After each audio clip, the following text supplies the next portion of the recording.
Okay, so you're here, which I'm guessing means, like, something about this whole Elara and her magical journal thing. It's got you kind of hooked, right?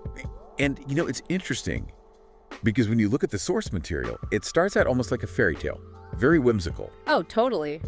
Rainy afternoon, stack of old books. What we really want to dig into is, like, what makes this story different? What's the lasting impact?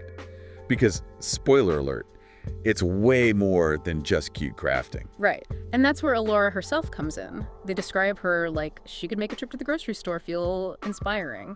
So it's no surprise this journal project becomes this whole other thing. It's that spark some people have, And I find that fascinating because it reminds us, even listening now, maybe your big idea comes from something totally ordinary at first glance. Like a rainy afternoon. Exactly.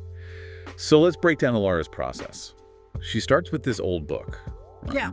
Which, even that choice is interesting. Because it's not just an old book. The source points out it was one she'd had since childhood, like falling apart, sentimental value. Representing her past. And she brings in these new, bright art supplies, future potential, all that. Okay, that's cool, but honestly, lots of people do the whole upcycling thing now, but she takes it further. It's not just about being trendy. It's intentional.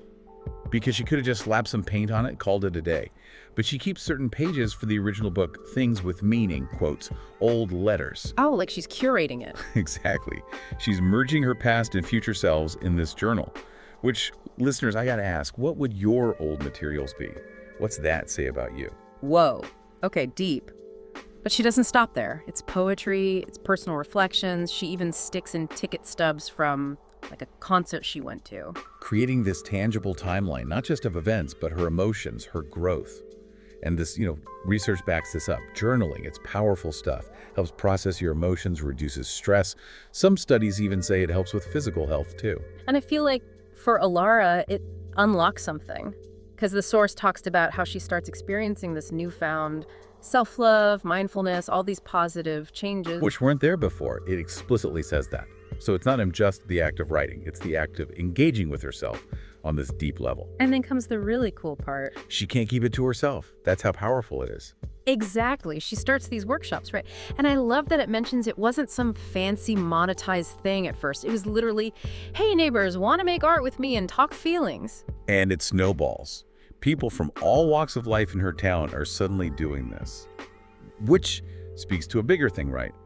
As humans, we crave that connection. Oh, 100%. And especially when it comes to creative stuff, even if you're introverted sharing that, it's vulnerable. So for her to create a space where that was encouraged. It's magical. The source says the whole town was buzzing about it like Elara had sprinkled fairy dust or something. Yeah. But the real magic was the personal journeys happening. Which brings us back to why we're fascinated by this story, right? Because it's not really about the journal. It's about the fact that Elara tapped into something within herself and it rippled outwards. And that's the question I leave you with. What seemingly small creative act, what dusty old book on your shelf, might unlock that same magic for you?